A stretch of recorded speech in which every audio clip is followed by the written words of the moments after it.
I had £280,000 saved for my retirement cruise around the world. Instead, I gave it all to a 23-year-old girl who called me my love. She's gone now. The money's gone. And I'm still here, wondering how a man my age could be so bloody stupid. This is how I lost everything I worked for a smile I thought was real. I'm sitting in my flat in Nottingham at 11:30 on a Tuesday night. My tea's gone cold in the mug beside my laptop.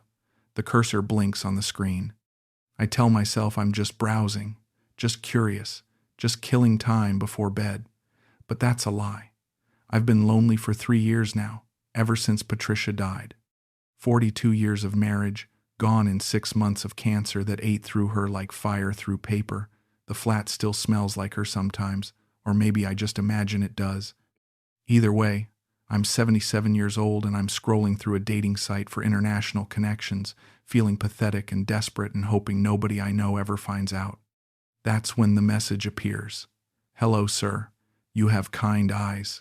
I hope you are having a beautiful day. Her name is Aileen. Her profile photo shows a young Filipino woman with long dark hair pulled back in a ponytail, wearing a simple white blouse. She's smiling, but not too much. Shy, almost, like she's not used to being looked at. I stare at that photo for a full minute before I realize my heart is beating faster. I'm 77. She looks about 25, maybe younger. This is ridiculous. This is exactly the kind of thing James warned me about at the pub last month, those scam stories you hear on the news. But my fingers are already typing back. Thank you. You have a lovely smile. How is your day going? I hit send before I can stop myself. The reply comes within seconds. My day is good now because you replied to me, sir. I am Aileen. I am from Bohol in the Philippines. I work in a cafe by the beach. It is simple life, but I am happy. May I ask your name? I tell her I'm Clifford, that I'm from Nottingham, that I'm retired from the postal service.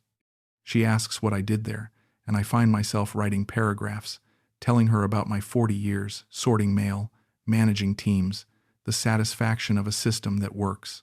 She responds with genuine questions. Did you enjoy helping people get their letters? That must have felt important.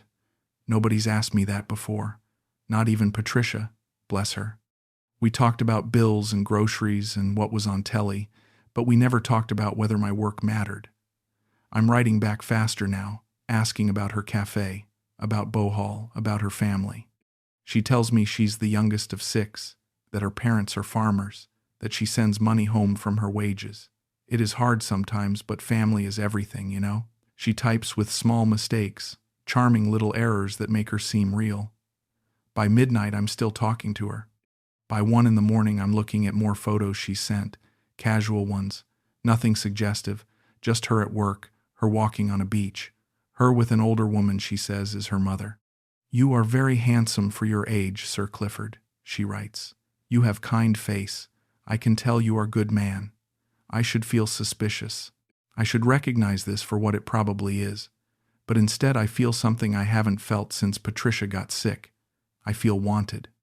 The next morning I wake up and check my phone before I even get out of bed. There's a message from Aileen sent at 6 a.m. my time, which would be early afternoon for her. Good morning, my new friend. I hope you slept well. I am thinking about our conversation. You seem like a very interesting person. I'm grinning like an idiot at my phone. I make my tea and sit at the kitchen table with my laptop, and we talk for 2 hours. She tells me about her day, about the tourists who come to the cafe, about the ocean she can see from the window. I tell her about Nottingham, about the rain, about how quiet my life has become. You must be lonely, she writes. I can feel it in your words. I am lonely too sometimes. It is hard to meet good people. That night we video call for the first time. My hands are shaking as I click the button. When her face appears on screen, I actually catch my breath. She's even prettier in motion, and she's nervous too, I can tell. Hello, Sir Clifford, she says, her voice soft and sweet. It is so nice to see your face. We talk for 20 minutes. She shows me around her small room, the window that looks out on palm trees, the simple furniture. It is not much, but it is mine, she says. I tell her it's lovely. I tell her she's lovely. She blushes and looks down. "You are very kind," she says. "I am not used to kind men." This becomes our routine. Every evening at 6, my time, morning for her, we video call. She tells me about her shift at the cafe, about her family, about the life she wants someday. I tell her about my 40 years at the postal service, about Patricia, about the retirement I've been planning. "I have been saving for a cruise," I tell her one night. "Around the Mediterranean, Greek islands, 2 weeks at sea. Patricia and I always wanted to do it, but we never had the time." Aileen's face softens. "That sounds beautiful," she says. "You should do it, Sir Clifford. You deserve beautiful things." But then she asks me questions about my life, about whether I'm happy, about whether I feel fulfilled. Nobody's asked me these things in years. My own daughter Margaret hasn't called me in 6 months, not since I forgot her birthday. This young woman halfway around the world seems to care more about my feelings than my own family does. 3 weeks in, she mentions casually that her phone is old and keeps freezing during our calls. "I am so sorry when it disconnects," she says. "I save money for new one, but it takes time." I tell her not to worry about it. But that night I'm lying in bed thinking about how frustrating it must be for her, how she probably can't afford a decent phone on cafe wages. The next morning I send her £50 through an app she's mentioned. "For your phone fund," I write. "Just a small help." She calls me immediately, crying. "Sir Clifford, you don't have to do this. You are too kind to me." But I can hear in her voice how grateful she is, how much it means. "It's nothing," I tell her. "I want to help." 2 days later, she mentions her father needs medicine for his blood pressure and they're short this month. I send £100. She cries again. "You are angel," she says. "I don't know how to thank you. It's been 2 months now, and Aileen is the first person I think about when I wake up and the last person I think about before I sleep. We talk every single day, sometimes twice. She started calling me my Cliff instead of Sir Clifford. She tells me about her dreams, about wanting to travel someday, about wanting to see the world beyond Bohol.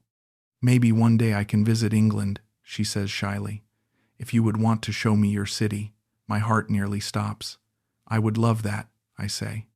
"I would love to show you everything." One night she's quiet on the call and I can tell something's wrong. "What is it?"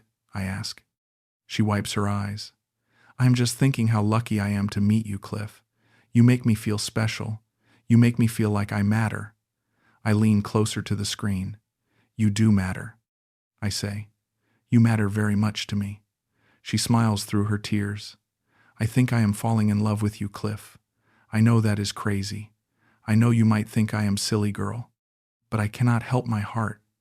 I'm staring at her face on my screen, this beautiful young woman telling me she loves me, and I feel something crack open in my chest, something that's been closed since Patricia died. "I'm falling in love with you too," I hear myself say. I know it's mad. I know people will think we're both insane, but I don't care. I don't bloody care anymore. The next morning I'm at the travel agency on Market Street. Emma, the agent who helped me book the Mediterranean cruise deposit last year, looks up when I walk in. "Clifford, hello?" she says. "Are you here to finalize your cruise? We should book soon if you want the July departure." I sit down across from her desk. "Actually, I need to cancel it," I say. She blinks. "Cancel? But you've been planning this for months." "You put down £12,000 as deposit." I nod. "I know, but my plans have changed. I'm going to the Philippines instead." Emma stares at me. "The Philippines," she repeats. "Are you sure about this, Clifford? That's quite a change." I can see the concern in her face, but I don't care. "I'm very sure," I say. "I've met someone special, and I need to see her." Emma processes the cancellation and I walk out with a check for £9,500, the rest eaten by fees. But I don't care about the money. I'm booking a flight to Cebu that night. When I tell Aileen I'm coming, she screams with joy through the screen. "Really? You are really coming to see me?" Her hands are shaking. "Yes," I say, laughing at her excitement. "In 3 weeks. I want to meet you properly. I want to hold your hand." She's crying and smiling at the same time. I cannot believe this is real, Cliff. I cannot believe you would come all this way for me. But then her face changes, becomes worried. My love, I must tell you something. My family's house is very simple, not like England. I am embarrassed for you to see how we live. I shake my head. I don't care about that, I say. I just want to be with you. She smiles, but there's something in her eyes I can't quite read. You are too good for this world, Cliff, she says softly. I hope I deserve you. The flight is 14 hours, and my knees are screaming by the time I land in Cebu. I'm pushing a trolley with 2 massive suitcases full of gifts, chocolates, and clothes, and a new laptop I bought for Aileen. My heart is hammering as I clear customs. I scan the crowd in arrivals, looking for her face. 10 minutes pass. 20. I'm texting her with hands that won't stop shaking. I'm here. Where are you? No response. 30 minutes. I'm starting to panic now, thinking something's happened, thinking maybe she's changed her mind. Then my phone buzzes. My love, I am so sorry. Family emergency with my father. You must take taxi to Bohol. I send you address now. I am so sorry, Cliff. Please forgive me. I stand there in the arrivals hall, jet-lagged and confused. This isn't how it was supposed to go. She was supposed to be here. We were supposed to meet properly, romantically, but I tell myself to calm down. Family emergencies happen. She's probably frantic with worry. I find a taxi and show the driver the address she's sent. He quotes me 4,000 pesos. I have no idea if that's reasonable, but I nod. The drive takes 3 hours through traffic and countryside I barely register. All I can think about is whether she's okay, whether her father's okay, whether I should have brought medicine or money or something useful. When we finally pull up to a concrete house with a metal roof in a narrow street, I see her standing outside with 2 other people. My heart leaps. That's her. That's really her. I'm climbing out of the taxi and she's walking toward me, and then we're standing face to face for the first time. She's smaller than I expected, more delicate. Cliff, she says, and she hugs me quickly, her arms around my waist for just a moment before she steps back. I am so sorry about the airport. My father had a bad spell, and we were at the hospital. This is my brother Lando and my father Tate Rodell. I'm shaking hands with a younger man in a basketball jersey who's grinning at me, and an older man who looks tired but healthy enough. Welcome, sir, Lando says. We are so happy to meet you. Aileen talks about you always. They help me with my suitcases and we go inside the house. It's small, concrete floors, electric fans instead of air conditioning, a simple kitchen, and a few rooms. Aileen's mother and sisters appear, smiling and shy, and suddenly I'm surrounded by family members asking questions about England, about the flight, about the gifts I've brought. I'm opening the suitcases and handing out chocolates and clothes, and everyone's exclaiming and thanking me. Aileen is smiling, but she seems different here, more reserved. She's not holding my hand. She's not sitting close to me the way I imagined. That night they set me up in a small room with a hard mattress and a fan that doesn't quite cut through the heat. Aileen sleeps in another room with her sisters. I lie there in the dark, listening to unfamiliar sounds, insects and voices from neighboring houses, and I feel a strange twist in my stomach. This isn't wrong, I tell myself. This is just different. This is her culture. Give it time. My phone rings at nearly midnight. It's Margaret. Dad, she says, her voice tight with anger. What the hell are you doing in the Philippines? I sit up in bed. How did you know? I ask. She laughs bitterly. Your bank called me because they couldn't reach you. They flagged a large transfer and wanted to verify it. Apparently you've canceled your cruise and emptied your savings account. I feel my face go hot. That's none of your business, Margaret, I say. I'm fine. I'm happy. She's silent for a moment. You're being scammed, Dad. This is a textbook romance scam. Young foreign woman, old lonely man, promises of love, requests for money. My jaw clenches.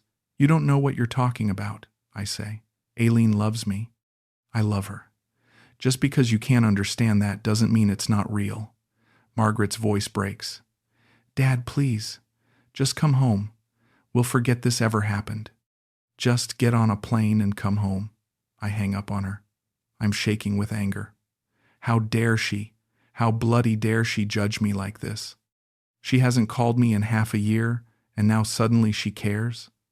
I lie back down, but I can't sleep. Margaret's words are echoing in my head. Textbook romance scam. But she's wrong. She has to be wrong. I've seen Aileen's face when she talks about me. I've heard her voice when she says she loves me. That's not acting. That's real. 2 weeks into my visit and I'm still trying to adjust. Aileen is affectionate in private, holding my hand when we're alone, kissing my cheek. But in front of her family, she's distant, almost formal. We haven't been intimate. We haven't even had a proper conversation alone, not really. There's always someone around, always her mother cooking in the kitchen, or Lando sitting in the corner on his phone, or her sisters watching television. I'm starting to feel like a guest, not a partner. One evening, Aileen sits beside me on the worn couch. Her eyes are red like she's been crying. "Cliff, my love, I need to tell you something difficult," she says quietly. My stomach drops. "What is it?" I ask. She takes my hand. "My father's diabetes is getting worse. He needs medicine, special medicine from the hospital. But it is very expensive, and we don't have the money right now." I look over at Tate Rodell sitting in the corner, and he does look tired, drawn. "How much?" I ask. She hesitates. 50,000 pesos. That is about 3,000 pounds in your money. It is too much, I know. We will find a way. But I wanted to tell you the truth about why I have been stressed. I don't even think about it. "I'll cover it," I say. "Of course I will. Let me transfer it tomorrow." Her eyes fill with tears. "Cliff, you cannot keep helping us like this. You have already given us so much. You are too generous." I squeeze her hand. "Your father needs medicine," I say. "Of course I'll help. We're going to be family, aren't we?" She nods, wiping her eyes. "Yes, my love, we are family." That night she's warmer to me, sitting close, letting me put my arm around her. I tell myself I was worrying for nothing. This is real. This is just how relationships work here. I transfer the 3,000 pounds the next morning. 2 days later, Lando asks if he can speak to me privately. We sit outside on plastic chairs in the evening heat. He offers me a beer, and I take it even though I don't usually drink. "Sir Clifford," he says, "I want to thank you for helping my father. You are a very kind man." I nod. "It's no problem," I say. He's quiet for a moment, then leans forward. "Sir, can I ask you something about business?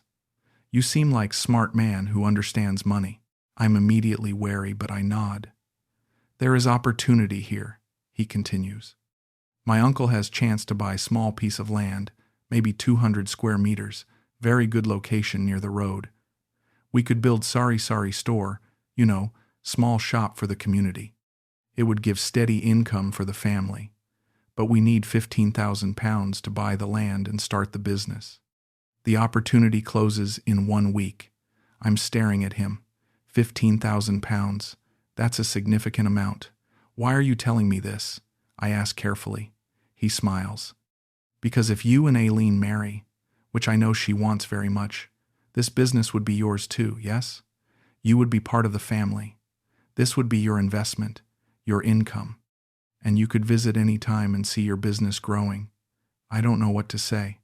Part of me recognizes this for what it probably is, but another part of me thinks about what he's saying. If Aileen and I do marry, if I'm going to be part of this family, wouldn't it make sense to invest in their future, our future? "Let me think about it," I say. That night I lie awake, doing the math in my head. I have about 260,000 pounds left in my savings. Patricia and I built that over 40 years of careful living. 15,000 pounds is less than 6%. And if it means securing a future with Aileen, if it means being part of something, being needed again, isn't that worth it? The next morning I tell Lando I'll do it. His face breaks into a huge grin. "Really, sir? You will invest with us?" I nod. "On the condition that everything is documented properly," I say. "I want contracts, legal papers, proof of ownership." He nods enthusiastically. Of course, sir. Everything will be legal and proper. I will have my friend who is lawyer to draw up the papers." When I tell Aileen, she throws her arms around me. Cliff, you are changing our lives, she says, her face pressed against my chest. You are like a miracle to us. You are my savior. That night we sit together under the stars in the small yard behind the house, and she holds my hand and tells me she can't wait to be my wife, to build a life together. When I get my visa and come to England, we will be so happy, she says. I will take care of you. I will cook for you, and clean for you, and love you forever. I'm looking at her face in the moonlight, and I think this is it. This is what I've been waiting for. This is my second chance at happiness. I transfer the £15,000 the next day. Lando shows me photos of the land, talks excitedly about building plans. You are family now, sir, he says, clapping me on the back. You are true Filipino now. I've been back in Nottingham for 3 weeks, and I miss Aileen so much, it physically hurts. We video call every day, but it's not the same. I want her here. I want her in my flat, in my life, permanently. I want to visit you in England, my love, she says one evening. I want to see your world. I want us to be together properly. My heart leaps. Yes, I say. Absolutely yes. Let's start the visa application. She nods, but then her face clouds. It is a difficult process, Cliff. Very long, very complicated. My friend's cousin, she got visa to visit London last year, and she said we should use an immigration consultant who specializes in UK visas. It makes the process much faster. I'm already nodding. Fine, whatever we need to do. How do we start? She gives me the contact information for a consultant, a woman named Mrs. Santos, who Aileen says helped several people from their town. I message Mrs. Santos that evening, and she responds quickly with a list of requirements and fees. The consultation and application preparation will cost £8,000. I hesitate for the first time. £8,000 just to apply? That seems steep. But then Mrs. Santos messages me privately. Sir Clifford, I understand the cost seems high, but UK visas for Filipinos are very difficult. The rejection rate is over 60% without professional help. With my service, success rate is 95%. Think of it as investment in your future. I think about Aileen's face on my screen, about how empty my flat feels without her. I transfer the £8,000. Over the next month, there are more fees. The return flight deposit the embassy requires, another £2,500. Proof of funds that Aileen needs in her own bank account to show she has ties to the Philippines and will return after her visit, £5,000. Each one makes sense when Mrs. Santos explains it. Each one comes with official-looking documents and forms. I'm checking my bank balance more frequently now. I've spent £33,500 in the past month alone, but it'll be worth it when she's here. It has to be worth it. Then Lando messages me on Facebook. Sir Clifford, I hope you are well. I have business proposal I wanted to discuss with you. Do you have time? We video call and he's sitting in what looks like an office, wearing a button-down shirt instead of his usual casual clothes. Sir, I have opportunity that is very good timing, he begins. There is franchise for water refilling station. You know, people buy clean water for drinking. Very successful business model in Philippines. The franchise costs £45,000, but it generates guaranteed income of £800 per month. If you invest, you own 40% of business, and when you visit or if Aileen brings you here, you can see your business growing. It is good for retirement income, yes? I'm sitting at my kitchen table, staring at the screen. £45,000. That's serious money. That's more than I've ever spent on anything except my house.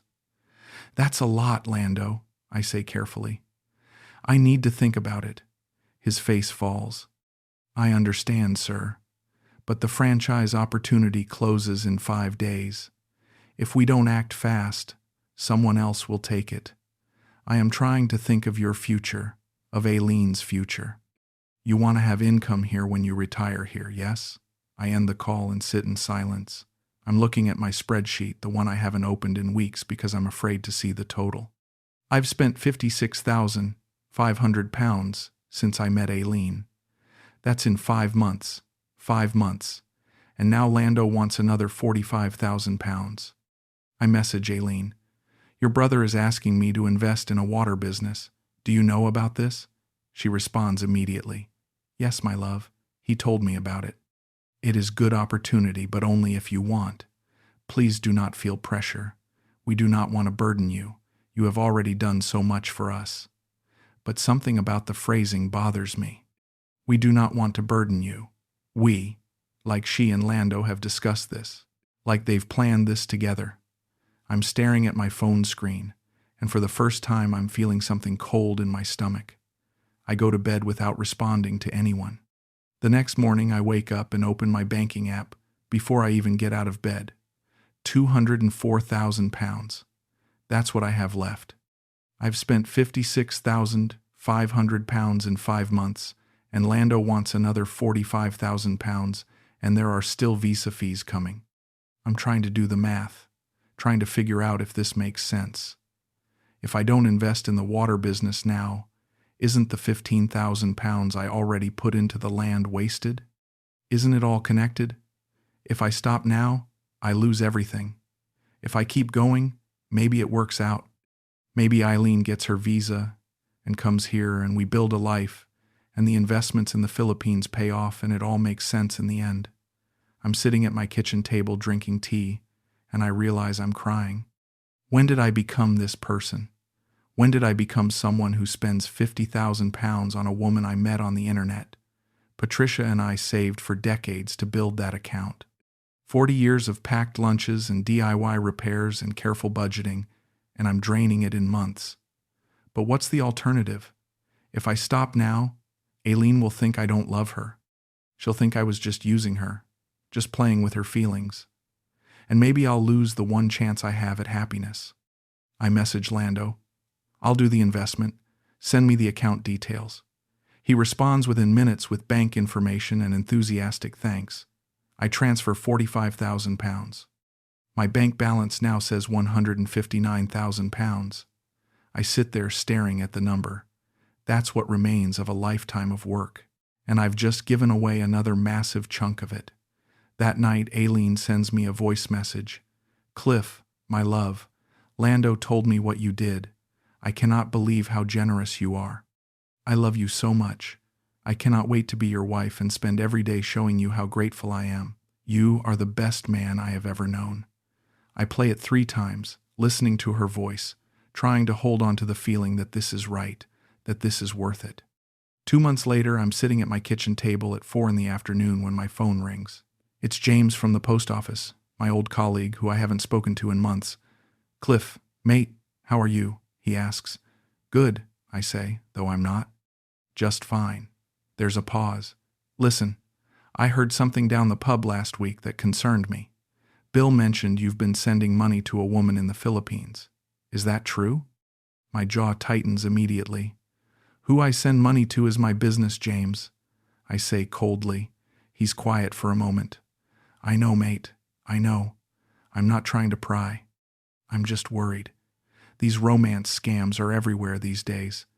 Young woman, older bloke, promises of love, constant requests for money. It's a pattern, Cliff. I'm gripping my phone so hard my knuckles are white. Aileen is not scamming me, I say. She loves me. I love her. We're building a life together, James sighs. I'm sure it feels that way, but just think about it logically for a second. How much have you sent her? I don't want to answer, but I hear myself say, about £15,000 maybe. The lie comes out automatically because I don't want to admit the truth even to myself. And has she ever sent you money? James asks gently. Has she ever offered to visit at her own expense? Have any of the business investments or visa applications actually gone through? I'm silent. Cliff, mate, I say this because I care about you. Just be careful. Just think about whether the pattern matches up. Young woman who can't video call as often. Always another emergency. Always another investment opportunity. Family members who suddenly need help. I'm feeling heat rising in my chest. You don't know her, I say. You don't know us. You're just like Margaret. You're just jealous that I'm happy. James's voice is sad when he responds.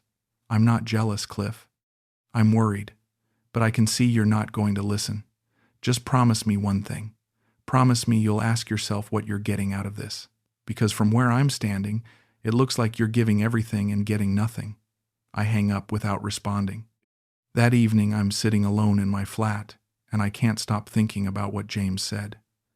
I open my banking app and actually look at the numbers properly for the first time in weeks. £56,500 to Aileen and her family. £8,000 to Mrs. Santos for visa consultation. £45,000 to the water business investment through Lando. Total spent £109,500 in 7 months. I feel like I'm going to be sick. I log into the visa application portal Mrs. Santos gave me. The status hasn't changed in 2 months. It still says documents under review. I message Mrs. Santos. What's the status on Aileen's visa? It's been 2 months. No response. I wait an hour, 2 hours. Still nothing. I message Aileen. My love, how is the visa going? When do you think you'll be able to visit? She responds quickly. Soon, Cliff. These things take time with UK Embassy. Mrs. Santos says we must be patient. Maybe few more months. Few more months. I'm staring at those words and something feels wrong. I go to the UK government visa website and look up tourist visa processing times. Standard applications take 3 weeks. Even complicated ones rarely take more than 8 weeks. We're at 3 months. I message her again. Can you ask Mrs. Santos for a tracking number or reference number? I'd like to check the status myself. This time Aileen takes an hour to respond. My love, why are you worrying about this? Mrs. Santos is professional. We must trust her. You seem stressed. Is everything okay? I want to scream. Is everything okay? I've spent over £100,000 and I have nothing to show for it. No visa, no return visits from Aileen. No income from the business investments. But I type back, I'm fine, just anxious to see you. She sends back a heart emoji. I can't sleep that night. I'm lying in bed at 2 in the morning, staring at the ceiling. James's words keep echoing in my head. What am I getting out of this? I make a list in my mind. What I've given, £109,500, a canceled cruise that Patricia and I dreamed about for decades, my relationship with my daughter Margaret, my peace of mind. What I've received, video calls that are getting shorter and less frequent, promises of love, promises of a future, promises of visa approval, promises of business returns. But what have I actually received? What can I hold in my hands? Nothing. Absolutely nothing. I grab my phone and start scrolling through our message history. I'm looking for patterns now, actually looking instead of just accepting. Every time I've said I'm worried about money, she's reassured me that it's all worth it, that we're building a future.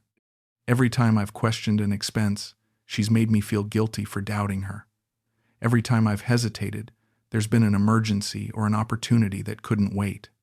I find messages from 6 months ago where she told me she loved me every day, multiple times. Now I'm lucky if I get one I love you per week. Our video calls used to be an hour long. Now they're 15 minutes and she always has to go. I'm looking at the evidence right in front of me and I'm still trying to talk myself out of what I'm seeing. Maybe she's just busy. Maybe she's stressed about the visa. Maybe I'm being paranoid like Margaret and James said. But deep down, in a place I don't want to acknowledge, I know the truth. I've known it for months. I just haven't wanted to see it. It's been 9 months since I met Aileen, and I've spent £109,500. The visa application is going nowhere. Mrs. Santos hasn't responded to my last 3 messages. Aileen calls me maybe twice a week now, and when she does, she seems distracted, distant.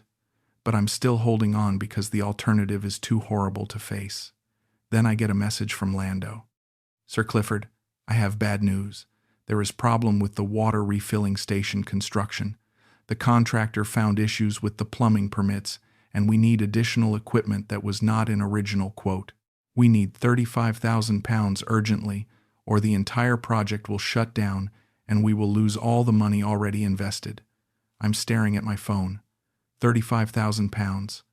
On top of the 45 I already gave, on top of everything else, I'm sitting at my kitchen table and my hands are shaking.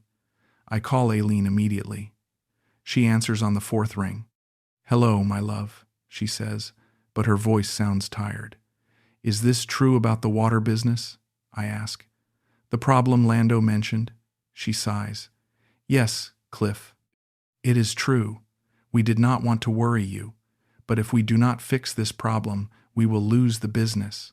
We will lose everything you invested." I'm silent for a long moment. "Aileen, I've given you over 100,000 pounds, I say quietly. I need to see some returns. I need something tangible. I need you to come here like you promised." She's quiet. Then she says, "I know, my love. I know you have given so much, and I am grateful every day. But the visa is taking longer than we thought, and now this emergency with the business. We are trying our best." I feel something snap inside me. "Try harder," I say, my voice harder than I've ever used with her. "I can't keep giving money forever, Aileen. I need something back. I need you." She's quiet again. Then in a small voice she says, "Are you saying you will not help us with the business problem?" And there it is, the choice laid out clearly. Help or lose everything. I'm trapped. If I don't send the money, the business collapses, and I've lost 45,000 pounds. If I do send it, I'm hemorrhaging more savings, and I still have no guarantee of anything. "I need to think about it," I say. We end the call. I don't sleep that night. I'm doing calculations over and over. I have 149,500 pounds left. If I send 35,000 pounds for the business emergency, I'll have 114,500 pounds. That's still enough to live on carefully for years. And if the business works, if it generates the income Lando promised, then maybe I'll get returns eventually. Maybe this is just a rough patch. Maybe I just need to hold on a little longer. By morning, I've convinced myself. I transfer 35,000 pounds to Lando's account. He sends me an effusive thank you message filled with promises about how grateful the family is, how this will save the business, how I'll see returns soon. I feel hollow. 2 weeks later, I get another message. This time it's from Aileen. "Cliff, my love, I have terrible news. My father is very sick. His diabetes has complications, and he needs surgery. The hospital wants 22,000 pounds up front, or they will not do the procedure. I don't know what to do. I am so scared, Cliff. I might lose my father." I'm staring at this message at 10:30 on a Tuesday morning. 22,000 pounds for surgery. I message her back. "Can you send me the hospital information? I want to verify the costs." She doesn't respond for 3 hours. When she does, she says, "Why do you not trust me, Cliff? My father is dying and you want proof? I thought you loved me." I feel sick. I'm being manipulated and I know it, but I'm also terrified that maybe this is real. Maybe her father really is sick. Maybe I'm being a horrible person by doubting her. I call Margaret for the first time in months. "Dad," she answers, surprise in her voice. "Margaret, I need to talk to someone," I say, and my voice cracks. I think I've made a terrible mistake. We talk for 2 hours. I tell her everything. Every pound, every promise, every doubt I've ignored. She's silent for a long time when I finish. "Dad," she finally says, her voice gentle, "you've been scammed. This is a textbook Philippines romance scam. I've been reading about them.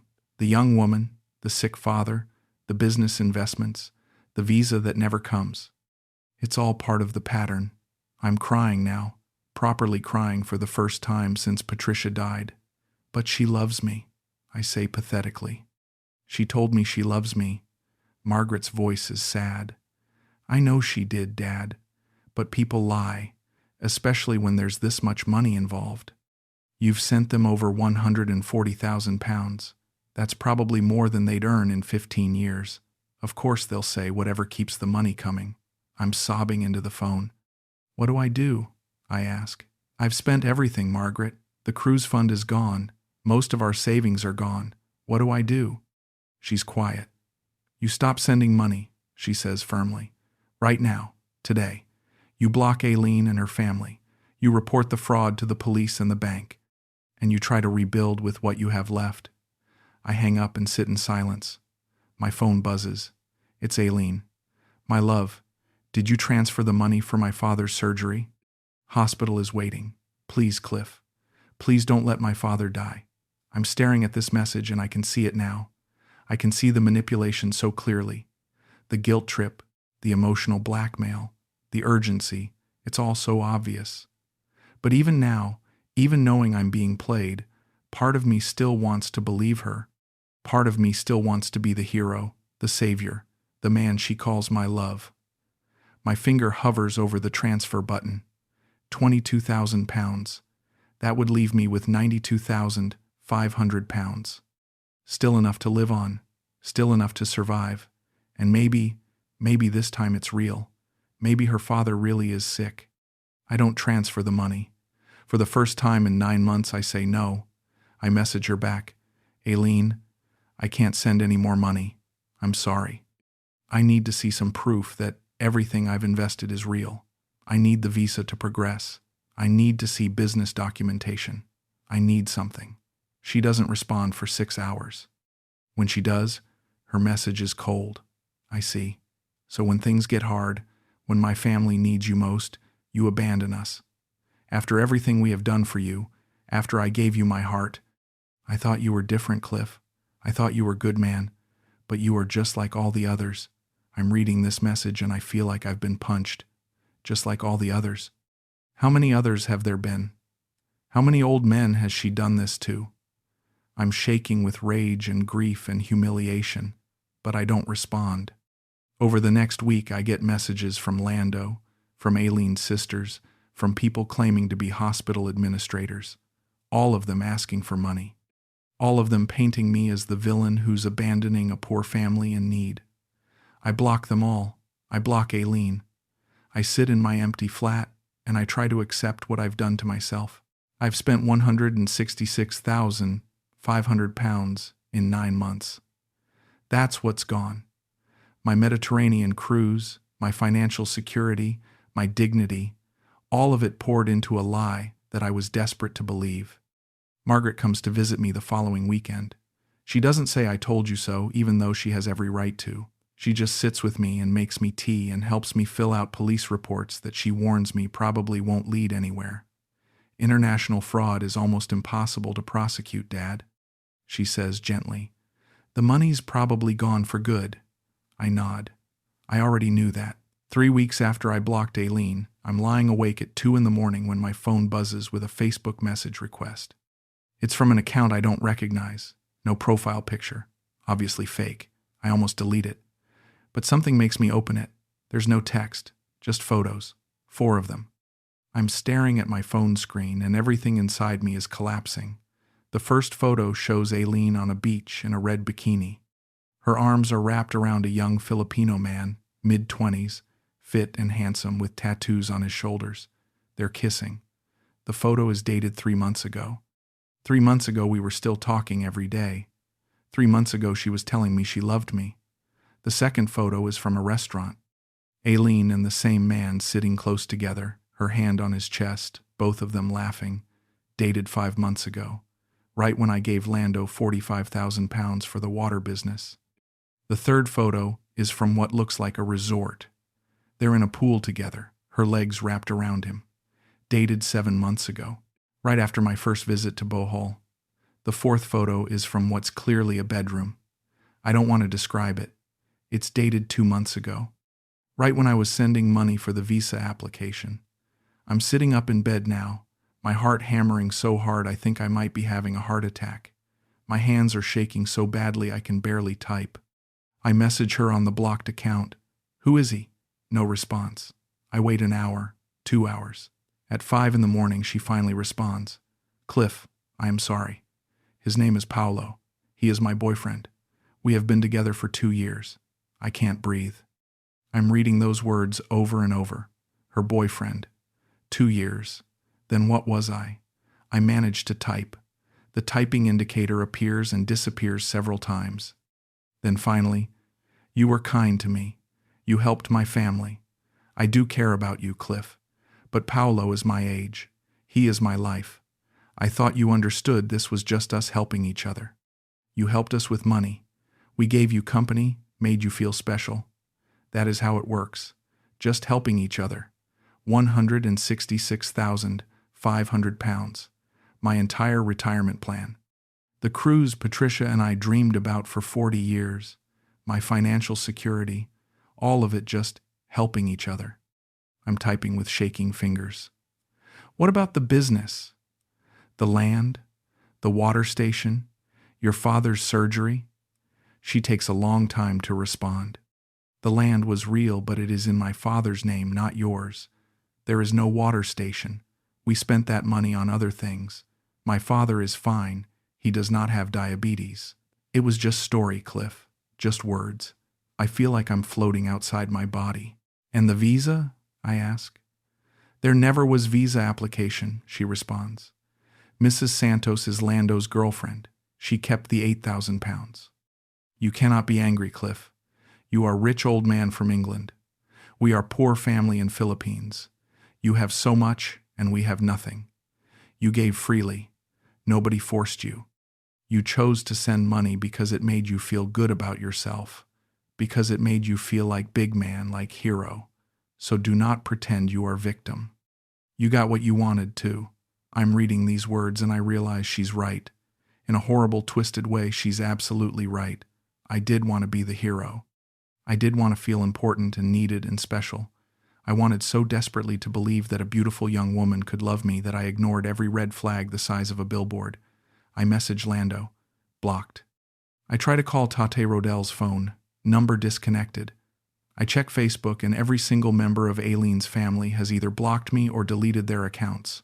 They're gone. All of them. Like they were never real to begin with. Maybe they weren't.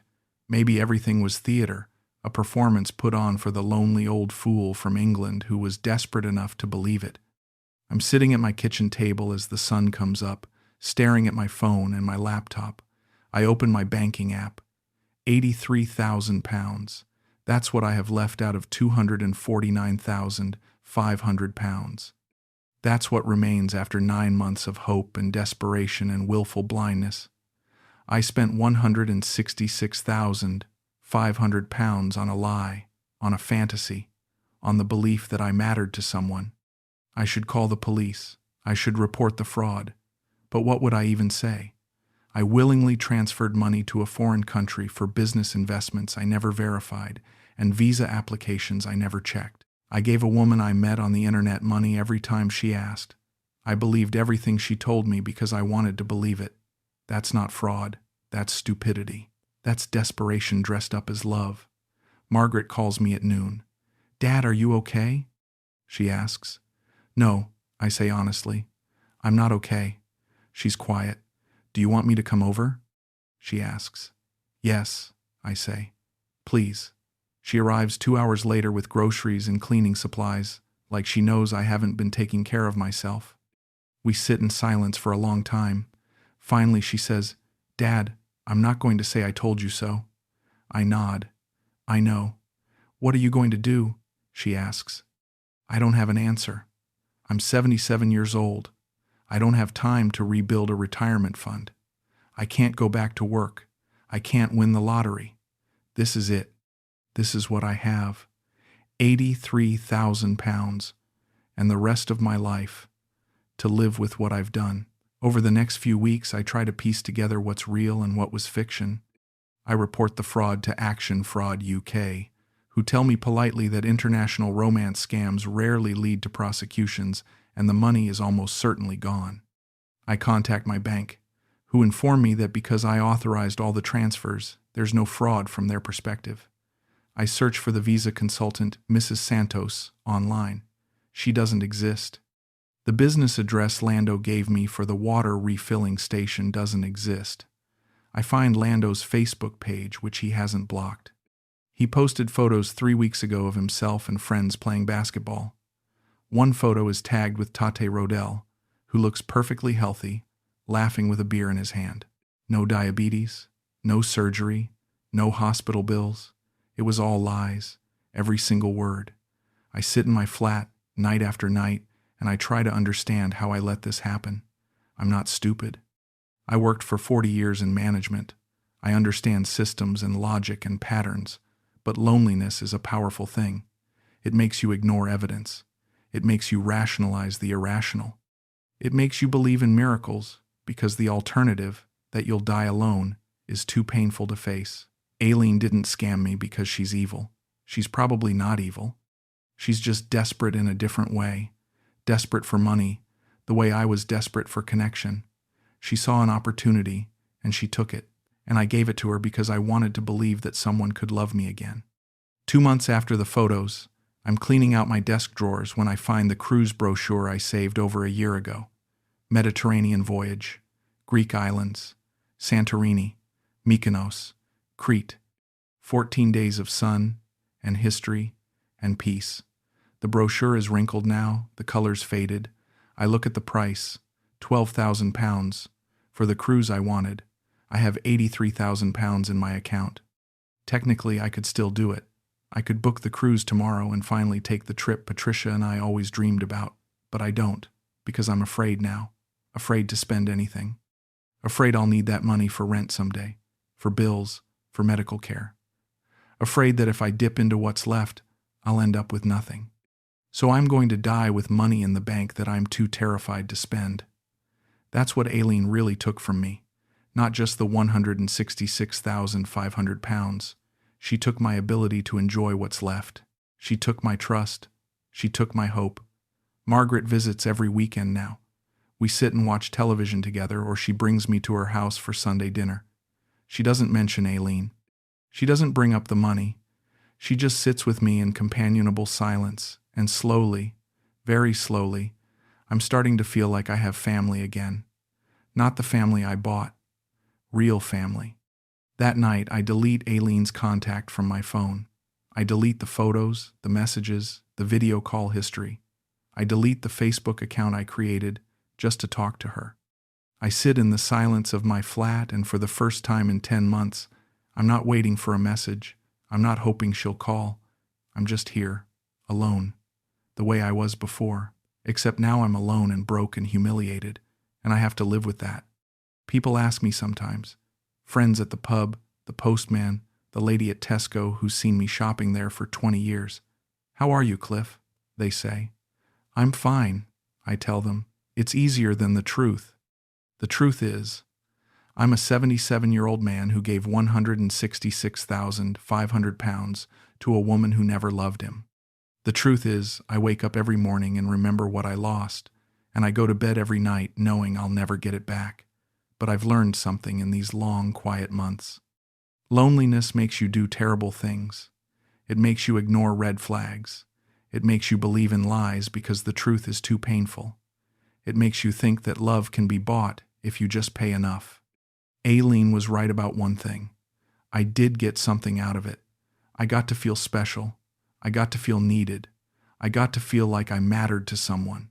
That feeling cost me £166,500, and it lasted about 6 months before it turned to ash. That's £27,750 per month to feel loved. That's £924 per day. That's £38 per hour. That's what my hope cost. That's what my desperation was worth. If I could go back and talk to the man I was a year ago, sitting at his laptop at midnight about to respond to a message from a pretty girl with kind eyes, I wouldn't tell him not to trust her. I'd tell him to trust himself, to believe that he's worth more than being someone's retirement plan.